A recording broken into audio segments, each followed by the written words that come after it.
အားလုံးပဲမင်္ဂလာပါခင်ဗျာ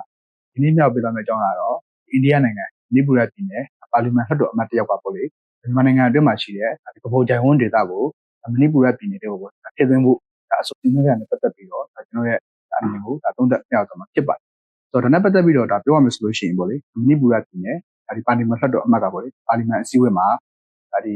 ီကဘောဂျိုင်ဝန်းဒေသကပေါ့လေ22.113စတူရန်ကီလိုမီတာဒီဝန်းတာဖြစ်ပြီးတော့ဒီ1450ခုနှစ်ကတည်းကပေါ့လေမဏိပူရရဲ့အစိပ်ပိုင်းတစ်ခုဖြစ်တယ်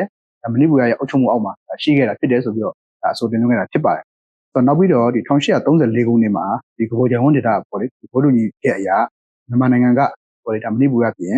ဒီကဘာစင်းစီကိုလစဉ်လူပြီးငွေ900လူကြီးအဖြစ်နဲ့ပေးရမယ်ဆိုပြီးတော့ဘိုးလူကြီးပြကြတာဖြစ်တယ်ဆိုပြီးတော့လည်းတွေ့ပြလာခဲ့တာဖြစ်ပါတယ်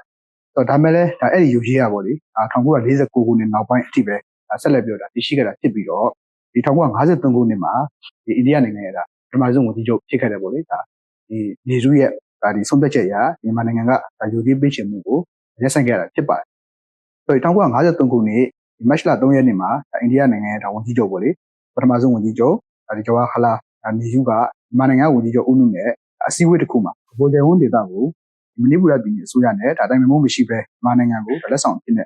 ပေးအပ်ခဲ့တာဖြစ်တယ်ဆိုပြီးတော့မဏိပူရပြည်နယ်ပါလီမန်လွှတ်တော်ဒီအမတ်ကပေါ့လေဆွေးပြီးတော့ပြောဆိုခဲ့တာဖြစ်ပါတယ်ဆိုတော့ဒါကြောင့်မို့လို့ဒီ1834ခုနှစ်ကဘောဂျိုင်ဝန်းသဘောတူညီမှုနဲ့1826ခုနှစ်ဒီရန်ကုန်စာချုပ်အရာပေါ့လေသတ်မှတ်ထားတဲ့လူကြီးကိုမြန်မာနိုင်ငံအနေနဲ့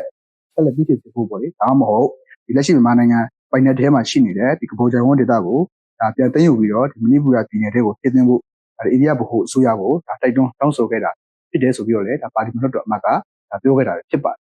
်ဆက်ပြီးတော့ဒီဘာပြောလာလဲဆိုလို့ရှိရင်ဒီကဘောဂျိုင်ဝန်းဒေသကိုပေါ့လေ1450ခုနှစ်ကတည်းကမဏိပူရပေါ့လေပိုင်ဆိုင်ခဲ့တာဖြစ်တယ်ဆိုပြီးတော့ပြောလာခဲ့တာဖြစ်တယ်ဆိုတော့အဲ့လိုမျိုးပြောလာခဲ့တာကဒီချင်းတွင်းမြစ်အနောက်ဘက်မှာရှိတယ်ပေါ့လေအဓိကရှိတဲ့ဒီတောင်တွင်းနဲ့ခမ်းဘတ်ဒေသကိုစီးနင်းတိုက်ခိုက်ခဲ့တဲ့နှစ်တွေကိုရည်ညွှန်းတာဖြစ်နိုင်တယ်ဆိုပြီးတော့လည်းပြောခဲ့တာဖြစ်ပါတယ်ဆိုတော့ဒါနဲ့ပတ်သက်ပြီးတော့ပေါ့လေသမိုင်းကြောင်းအရာနည်းနည်းလေးပြောရမယ်ဆိုလို့ရှိရင်ဒီခမ်းဘတ်ဒေသကဒီ1450ခုနှစ်မတိုင်မီကတည်းကပေါ့လေအင်းဝကိုပန်နာဆက်ခဲ့မှုတာဖြစ်တယ်လို့ကလေးဒေသကလည်းအင်းဝမင်းကြီးဆွာဆိုခဲ့လက်ထက်ကတည်းကဒီအင်းဝရဲ့လက်အောက်ခံဒေသဖြစ်ခဲ့မှုတာဖြစ်ပါတယ်ဆိုတော့ဒါအပြင်ခမ်းဘတ်ဒေသကကလေးမျိုးရဲ့မျိုးရံ၄မျိုးတွေကတစ်ခုပဲဖြစ်ပါတယ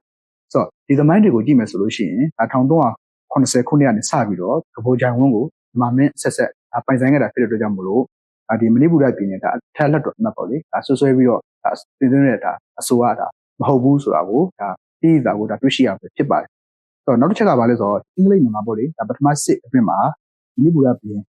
်ကဘာစင်းကမြန်မာနိုင်ငံကပိုင်တဲ့ကဘောဂျိုင်ဝန်းဒေသကိုပေါ့လေသိမ့်ပိတ်ရယူသွားခဲ့တယ်ဆိုမှလည်းနောက်ထပ်မဏိပူရပြည်ပေါ့လေဒီမက်ဂျက်စိန်လက်ထက်မှာဆိုလို့ရှိရင်ကဘောဂျိုင်ဝန်းကိုမြန်မာကပေါ့လေပြန်ပြီးတော့သိမ့်ပိတ်ယူနိုင်ခဲ့တာဖြစ်ပါတယ်ဆိုတော့ဒီလက်ရှိကာလမှာလည်းမြန်မာအိန္ဒိယနိုင်ငံနေကြသတ်မှတ်ချက်အနေနဲ့2014ခုနှစ်မေလ10ရက်နေ့မှာပဲနှစ်နိုင်ငံနေနမိတ်တွေကိုအတိအမှတ်ပြုလေးစားကြဖို့မြန်မာအိန္ဒိယနိုင်ငံနေဆက်ဒေသပူးပေါင်းဆောင်ရွက်ရေးဆိုင်ရာနားလည်မှုစာချုပ်ကိုလက်မှတ်ရေးထိုးထားခဲ့ပြီးဖြစ်ပါတယ်ဒီပြောချင်တာကတော့မြန်မာနိုင်ငံကပေါ့အစဉ်ဆက်ပိုင်ဆိုင်ခဲ့တဲ့ကဘောဂျိုင်ဝန်းနဲ့ပတ်သက်ပြီးတော့ဒီမဏိပူရပြည်နယ်ပေါ့လေပါလီမန်လွှတ်တော်အမတ်ရဲ့အဆိုတင်သွင်းခဲ့တာက290ကျော်ကြာခဲ့ပြီဖြစ်တဲ့မြန်မာအိန္ဒိယဒီနိုင်ငံရှင်းဆွဲဒီချစ်ကြည်ရေးနဲ့ပေါ့လေဆက်ဆံရေးကိုပျက်စီးစေနေတာဖြစ်တယ်လို့ဒီကျွန်တော်တို့မြန်မာနိုင်ငံရဲ့အချုပ်အခြာအာဏာကိုလည်းတိုက်ရိုက်ထိပ်ပါဆိုထားတာပဲဖြစ်ပါတယ်ဒီမြန်မာနိုင်ငံလူနိုင်ငံသားတွေအနေနဲ့လည်းလက်ရှိအချိန်မှာပေါ့လေပြောင်းလဲမှုတွေစတိုက်ဖြစ်ပေါ်နေတဲ့ကမ္ဘာနိုင်ငံရေးအခင်းကျင်းနဲ့ပတ်သက်ပြီးတော့ပို့ပြီးတော့စိတ်ဝင်စားဖို့လိုအပ်တယ်ပဲဖြစ်ပါတယ်တော့ဒီနတ်စကားဥက္ကဋ္ဌပေါ့လေရုရှားခရီးစဉ်ကအပြီးမှာဒီကျွန်တော်တို့မြန်မာနိုင်ငံကိုပေါ့လေဒီအိန္ဒိယနိုင်ငံတွေအပြင်ဥရောပနိုင်ငံတချို့ကပါပို့ပြီးတော့စိတ်ဝင်စားနဲ့စောင့်ကြည့်လာတာကိုတွေ့ရတယ်ဆိုတော့အဲ့လိုမျိုးစောင့်ကြည့်လာတာကပေါ့လေကောင်းတဲ့စောင့်ကြည့်ခြင်းမျိုးဖြစ်တယ်လို့မကောင်းတဲ့စောင့်ကြည့်ခြင်းမျိုးလည်းဖြစ်ကောင်းဖြစ်နိုင်တယ်ဒါကြောင့်မို့လို့ဒီကိုယ်နိုင်ငံရဲ့ထုတ်ချာအနာကိုပေါ့လေဒီဘက်နိုင်ငံချို့အနေနဲ့ထိပါဆိုလာနိုင်တဲ့အခြေအနေမျိုးဖြစ်တဲ့အတွက်ကြောင့်မို့လို့ဒီကျိုးတို့နိုင်ငံမှာရှိရပေါ့လေနိုင်ငံသူနိုင်ငံသားတွေချင်းအာဏာအပ်တယ်မှုတွေနောက်တစ်ခါလက်နက်ကင်မျိုးပေါ့ကျန်းဖက်မှုတွေအပြင်စိတ်ဝမ်းကွင်းနေမှုဖြစ်နေတာကဒီကိုယ်နိုင်ငံမျိုးတို့တက်ရတယ်ပေါ့လေအဓိကအဟန္တာတစ်ခုဖြစ်နေရတဲ့အကြောင်းရင်းဖြစ်တယ်လို့ကျွန်တော်တို့လည်းသုံးသပ်မိပါတယ်အားလုံးကိုကျေးဇူးတင်ပါ